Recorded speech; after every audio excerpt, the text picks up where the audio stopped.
Здравствуйте, дорогие мои творческие друзья! С вами Хио, и сегодня у меня для вас особенное видео.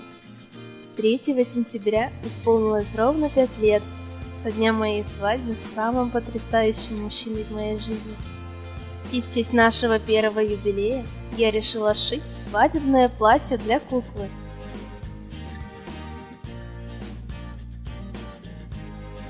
Для него я взяла шелк цвета шампань, который остался от пошива моего свадебного платья, но фасон будет другой. Сшиваем наши детали симметрично, друг за другом, вот таким веером.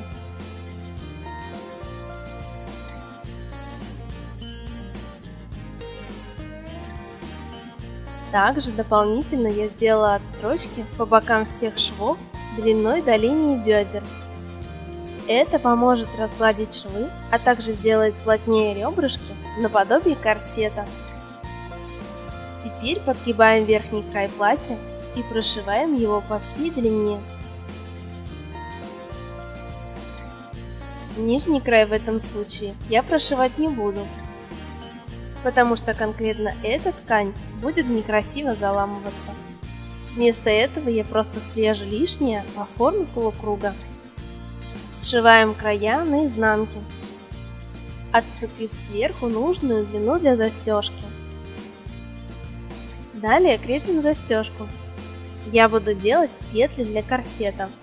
Подгибаю срез и, отступив пару миллиметров от края, делаю петельку.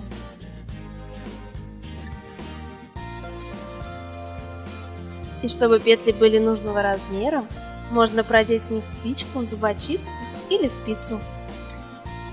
И делаем на ней 3-4 стежка.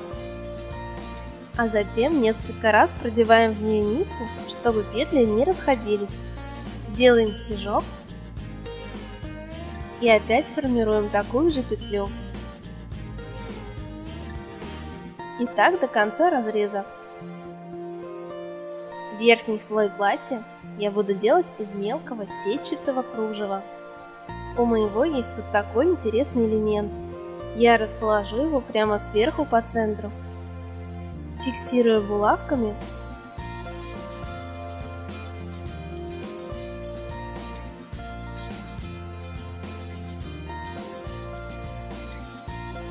Просто обтягиваем куклу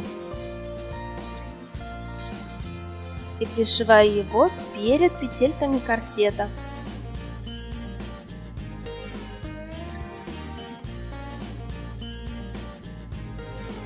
Так как кусочек кружева у меня был довольно узкий, сзади образовалось пустое пространство. Его я закрою трапециевидным клином из той же ткани.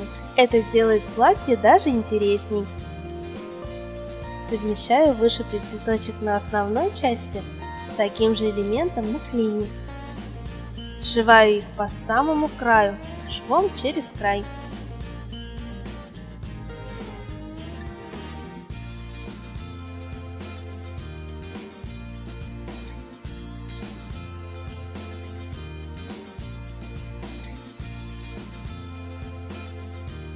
Верхний срез трапеции я сделала в несколько раз шире проема и пришила его под корсет обычной мелкой сборкой. За счет полупрозрачности сетки хорошо читается силуэт платья русалки, а сборка создает интересный воздушный округлый шлейф. Ну а тонкий рубчик скрывается в складке. Фату я сделаю из кусочка такого же кружева. Можно также сделать небольшую ступеньку и просто присбориваем ее сверху. Прикрепить фату к прическе можно с помощью булавки, иголки или приколоть к самим волосам вот такой самодельной невидимкой.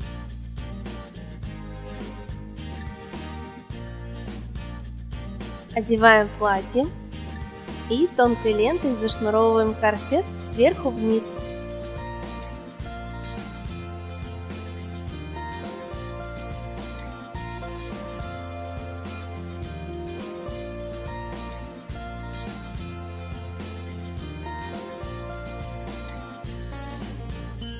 Теперь остается только сделать прическу, прикрепить фату. И наша невеста готова.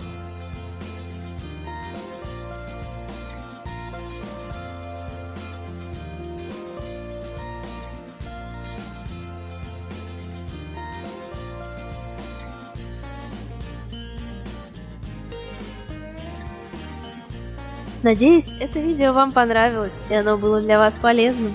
Ставьте лайк, пишите комментарии и подписывайтесь на мой канал. Заходите ко мне и в другие соцсети. Бесконечного вам вдохновения и до новых встреч!